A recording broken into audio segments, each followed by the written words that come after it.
రాజన్న సిరిసిల్ల జిల్లా వేములవాడ గుమ్మిపుల్లయ్య భవన్ ఏఐటీసీ భవన్లో ఈరోజు జెండా ఆవిష్కరించుకోవడం జరిగింది. 100 సంవత్సరాలు గడిచి 101 సంవత్సరంలో అడుగుపెడుతున్న క్రమంలో పార్టీ ఆవిర్భావ దినోత్సవం జెండా ఆవిష్కరించుకోవడం ఘనచరిత్ర ఈ సందర్భంగా తెలియజేస్తా ఉన్నాం. ఎంతోమంది యోధులు ఈ జెండా కోసం పానాలకు సైతం లెక్క వేయకుండా సాయుధ పోరాటం చేసి 1000 ఎకరాల భూములు పంచిన ఘనచరిత్ర భారత కమ్యూనిస్టు పార్టీ సిపిఐదని ఈ సందర్భంగా తెలియజేస్తూ ఉన్నాం. ఇలా ప్రధానంగా ఎన్నో జెండాలు వస్తూ ఉన్నాయి, భూజవ పార్టీలు కనుమరుగవుతూ ఉన్నాయి. 100 సంవత్సరాలు సుదీర్ఘంగా సిపిఐ పార్టీ ప్రజల కోసం, కార్మికుల కోసం, రైతుల కోసం ఎన్నో ఉన్నత స్థాయిలో పోరాటాలు చేసి పేదలకు, బలుగు బడైన వర్గాలకు ఇలా అందే అటువంటి స్కీమ్ల మీదనైతేనేమి, ప్రధానంగా ప్రజల హక్కుల కోసం అయితేనేమి ఎన్నో పోరాటాలు చేసి ఎంతోమంది అమరులై ప్రాణత్యాగం చేసిన ఘనచరిత్ర భారత కమ్యూనిస్టు పార్టీ సిపిఐదని సందర్భంగా తెలియజేస్తూ ఉన్నాం.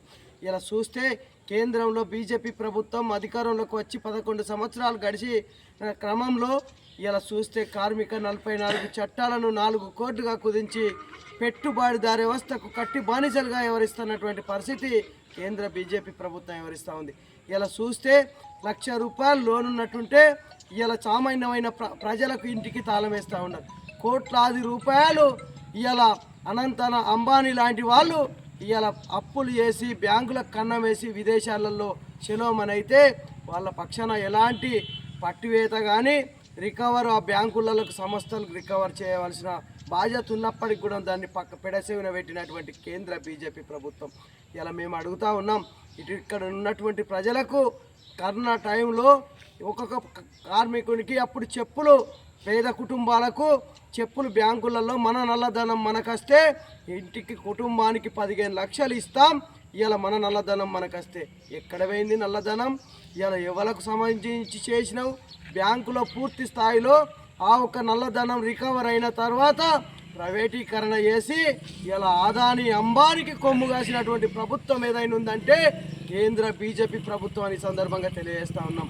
ఇలా చూస్తే సింగరేణి లాంటివి కానీ, ఎల్ఏసి లాంటివి కానీ, బొగ్గుబాయిలు కానీ ప్రతి ఒక్కటి కూడా ఇలా కార్పొరేట్ శక్తులకు మద్దతుగా మారిన కేంద్ర బీజేపీ ప్రభుత్వాన్ని మేము అడుగుతూ ఉన్నాం.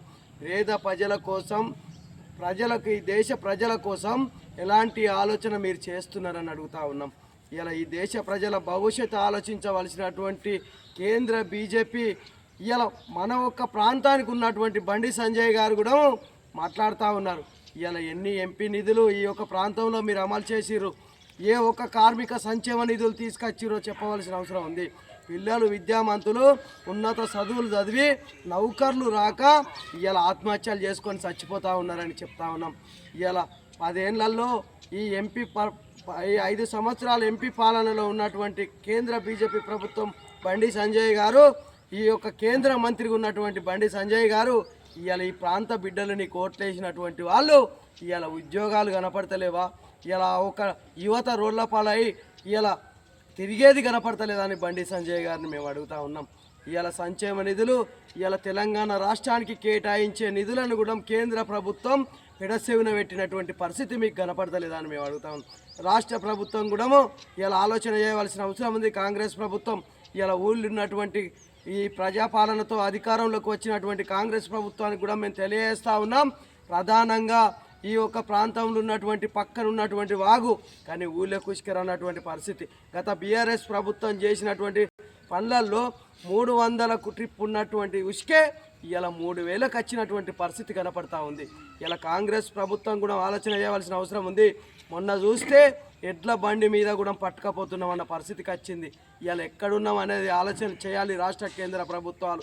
ఈ ఒక్క సంక్షేమంలో ఈ ఒక్క ప్రాంతంలో ఉన్నటువంటి ఇలా ఉష్కే కానీ, వాగులు కానీ, ఈ ప్రాంతానికి చెందినటువంటి వనరులు ఈ ప్రాంత ప్రజలకు చెందడంలో లోపం ఎందుకు జరుగుతుందో ఈ యొక్క పాలక వర్గం, అధికారులు కూడా ఆలోచన చేయవలసిన అవసరం ఉందని మేము సిపిఐగా డిమాండ్ చేస్తూ ఉన్నాం.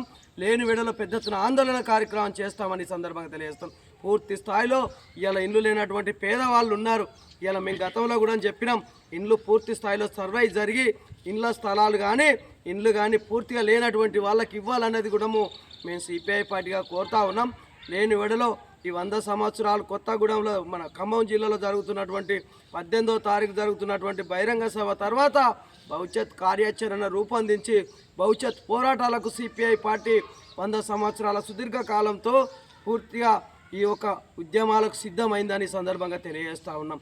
ప్రధానంగా చూస్తే ఈ యొక్క ప్రాంతంలో కూడా రాబోయే కౌన్సిలర్ ఎలక్షన్లలో కూడా పూర్తి స్థాయిలో సిపిఐ అభ్యర్థులు పోటీకి బరిలో ఉంటారని సందర్భంగా తెలియజేస్తూ ఉన్నాం. ఇలా ఎంపీటీసీ జెడ్పీటీసీ అభ్యర్థులను కూడా పూర్తి సిపిఐ అభ్యర్థులను పెట్టడానికి కూడా సిద్ధంగా ఉన్నాం.